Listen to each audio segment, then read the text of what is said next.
राजस्थान में विधानसभा चुनाव से पहले उठापटक का दौर जारी है।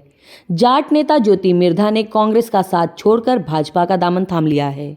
राजनीतिक गलियारों में इसको लेकर काफी चर्चाएं हैं। हनुमान बेनीवाल खुद को जाट नेता कहते हैं तो भाजपा को ज्योति मिर्धा से खासी उम्मीद है। नागौर, राजसमंद, कुचामन, डिडवाना, झुंझुनू और चूरू सहित आसपास जाट प्रभावित क्षेत्र की 10 विधानसभा सीटों पर भाजपा को जीत की उम्मीद है। ऐसे में देखना होगा कि क्या ज्योति मिर्धा भाजपा के लिए फायदेमंद साबित होगी। हनुमान बेनीवाल की माने तो ज्योति मिर्धा से भाजपा को कोई फायदा नहीं होगा। उनका जाट वोट बैंक पर कोई प्रभाव नहीं है। भाजपा में शामिल होने के बाद ज्योति मिर्धा लगातार सक्रिय हैं और नागौर व आसपास क्षेत्र में जनसभाएं कर रही हैं। आज पहली बार मेरा बीजेपी कार्यालय के अंदर जयपुर में आगमन हुआ है और जिस तरीके से वार्म वेलकम मुझे यहाँ पर सभी लोगों ने, पंचारिया जी ने और पार्टी के सभी अधिकारियों ने, जो यहाँ पर पदाधिकारियों ने मेरे को करी है, उसके लिए मैं बहुत बहुत आभार व्यक्त करती हूँ। और मैं भी यही बात कह रही थी कि लग नहीं रहा है कि कोई नई पार्टी के अंदर आया है। जिस तरीके का जोश पार्टी ने मुझ में जताया है, लीडरशिप ने, टॉप लीडरशिप ने मुझ में जताया है, मेरा हर प्रयास रहेगा कि आने वाले 2023 के और 2024 के जो इलेक्शंस होंगे उसके अंदर पार्टी को मजबूत कर सकूं। जहां पार्टी मेरी ड्यूटी और ज़रूरत समझेगी वहां पर ज्योति मिर्धा उनके लिए हाजिर रहेगी। अपने सभी कार्यकर्ताओं को अपने साथ लेकर के चलने का मेरा प्रयास रहेगा और मुझे पूरी उम्मीद है कि 2023 और 2024 के चुनावों के अंदर बीजेपी राजस्थान के अंदर और हिंदुस्तान के अंदर भारी मतों के साथ में विजय होगी और आकर के सरकार बनाएगी। बीजेपी का दामन थामने के पीछे क्या वजह थी जिस कारण से आपने कांग्रेस को चुना? देखिए, सबको पता है कि कांग्रेस से मेरा पुराना नाता रहा था। हमारे कारण कुछ लोकल थे जिसकी वजह से मेरे में कोई, मुझे कहते हुए शर्म नहीं आती कि एक मायूसी भी थी कि कांग्रेस पार्टी खुद अपने आप को कमजोर करके और क्षेत्रीय पार्टियों को मजबूत कर रही थी वहाँ पर। तो ऐसी परिस्थितियाँ बन गई थी कि हम हमारे काम नहीं करवा सकते थे, हमारे कार्यकर्ताओं के काम नहीं करवा सकते थे और एक घुटन सा माहौल बन गया था।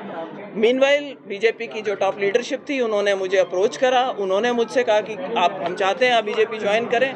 और मेरी उनसे सिर्फ, जो सब कहते हैं कि भाई आपकी उनसे क्या बातचीत हुई, क्या आपके शर्तें रखी गई, मैंने कहा साहब मेरी कोई शर्त नहीं है, मेरी सिर्फ एक शर्त है कि मुझे काम करने का, मेरा पॉइंट प्रूव करने का मौका दिया जाए। ईमानदारी से अगर पार्टी मुझे आगे रखती है, काम करने का मौका देती है, तो मैं तो सिर्फ एक जिसको कहते हैं कि दिल से काम करना चाहते हैं। लोगों जी ये कह रहे थे कि आपके परिवार पर दबाव बनाया गया, ईडी भेजी गई ससुराल पक्ष पर, क्या बहुत अच्छा किया कि आपने सवाल किया। आप नहीं करते तो मैं आपसे करने के लिए रिक्वेस्ट करती इस सवाल की, क्योंकि हनुमान जी के पास में और कुछ नहीं है बोलने के लिए। आपको मैं रिकॉर्ड स्ट्रेट करना चाहती हूँ। यहाँ पे बहुत से मीडिया के लोग हैं, मुझ पे, मेरे हस्बैंड पे, मेरे फादर इन लॉ, मेरे मदर इन लॉ, हमारे पे कभी कोई कार्रवाई ईडी की, सीबीआई की, किसी चार्जशीट में, किसी एफआईआर के अंदर कभी नाम आना हो, ऐसा कोई मुद्दा नहीं हुआ। मेरे ब्रदर इन लॉ जो कि इंडिया बुल्स के अंदर थे, उन्होंने जो भी एग्जीक्यूटिव पोजीशंस थी वो सारी की सारी 2022 तक अलग अलग कंपनियों के अंदर छोड़ चुके थे।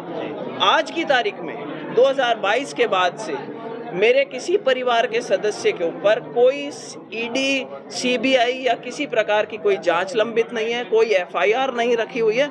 तो हनुमान बेनीवाल जी से मेरा सिर्फ ये निवेदन है कि अपना रिकॉर्ड स्ट्रेट करें और ऐसे अनर्गल किसी के ऊपर इल्ज़ाम लगाने की ज़रूरत नहीं कि दबाव के अंदर हो। जो लोग ज्योति मिर्धा को जानते हैं वो ये भी जानते हैं कि ज्योति मिर्धा को आप आर्म ट्विस्ट करके कोई राजनीति तो छोड़ो, कोई दूसरा काम भी मुझसे नहीं करवा सकते। कैसे आप उन्हें चुनौती देंगे मैडम, क्योंकि आप चुनौती आपके सामने फिर से बड़ी रहेगी, बीजेपी के साथ में आप जाएंगे तो कैसे चुनौती आप दे सकेंगे? देखिए, चुनौती देने की बात ही नहीं है, वो चुनौती में कहीं अड़ेंगे ही नहीं। उन्होंने खुद अपने इंटरव्यूज के अंदर बाद में ये बात बोली कि साहब आपने बीजेपी का दामन क्यों थामा था। तो उन्होंने इंटरव्यू में बोला कि एक परिवार से मेरी राजनीतिक रंजिश थी और उसको हराने के लिए मुझे कुछ एक्स्ट्रा वोटों की जरूरत थी। इसका मतलब ये है कि पहली बात, उनके पास पूरे वोट नहीं है, तो उन्होंने बीजेपी का दामन थामा था सिर्फ मुझे हराने के लिए। आज बीजेपी से उनका गठबंधन टूट चुका है।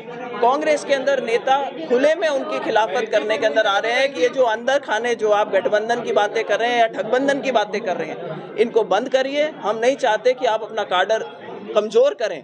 तो बड़े बड़े नेता कांग्रेस के, चाहे वो हमारे सचिन पायलट जी हों, चाहे वो हरीश चौधरी जी हों, चाहे दिव्या मदेरणा जी हों, सारे ओपन में आकर के और कांग्रेस के अंदर भी यही कह रहे हैं कि गठबंधन मत करो। अगर अकेले में हनुमान बेनीवाल आते हैं तो मेरी चुनौती है उनको कि आए और चुनाव लड़ें। पार्टी बनाना कोई बहुत बड़ी बात नहीं होती। अपनी वहाँ पर अगर दिखाना है कि मैं सक्सेसफुल हूँ तो आए और चुनाव लड़े, और वही घोड़ा वही मैदान पता नागौर चले। कांग्रेस का गढ़ रहा है, क्या माना जाए बीजेपी का गढ़ बनेगा नागौर? देखिए साहब, नागौर ऐसी जगह है जहाँ से राजनीतिक आवाज़ उठती है राजस्थान के अंदर। तो बात पार्टियों की नहीं हो रही है, बात इस वक्त ये हो रही है कि माहौल क्या बनेगा, और नागौर में जो माहौल होगा वो पूरे राजस्थान के अंदर जाएगा, इस बात से कोई भी डिनाई नहीं कर सकता। और आज जो माहौल, जो मुझे अभी मेरे को नागौर जाना बाकी है, लेकिन जो माहौल मुझे दिखाई दे रहा है, बहुत लोगों में जोश है। यात्रा है, कल परसों के अंदर जैसा पार्टी आदेश करेगी यात्रा के अंदर सम्मिलित होना है, वरना खरनाल हम हर बार जाते हैं, कोई भी नई शुरुआत करते हैं, जब परिवार हमारा रहा है तो खरनाल जाएंगे, नागौर जाएंगे। लोगों के साथ जो जोश होगा वो आप लोगों तक भी पहुंचेगा। टिकट को लेकर के आप आश्वस्त हैं, टिकट को लेकर के कि पार्टी में आने के साथ ही? मैंने क्या कहा आपसे, मैं एक सच्चे कार्यकर्ता की तरह से पार्टी के साथ में लग के, अगर पार्टी को लगता है कि मेरा चुनाव लड़ना उनके ज़्यादा हित की बात है तो चुनाव लड़ूंगी। वो कहेंगे चुनाव मत लड़ो तो मुझे कोई चुनाव लड़ने की ऐसी अड़ी भी नहीं। ज्योति मिर्धा ने बीते दिनों मीडिया से बातचीत करते हुए हनुमान बेनीवाल पर गंभीर आरोप लगाए थे। ज्योति मिर्धा पूरे प्रदेश में चर्चा का विषय बनी हुई हैं।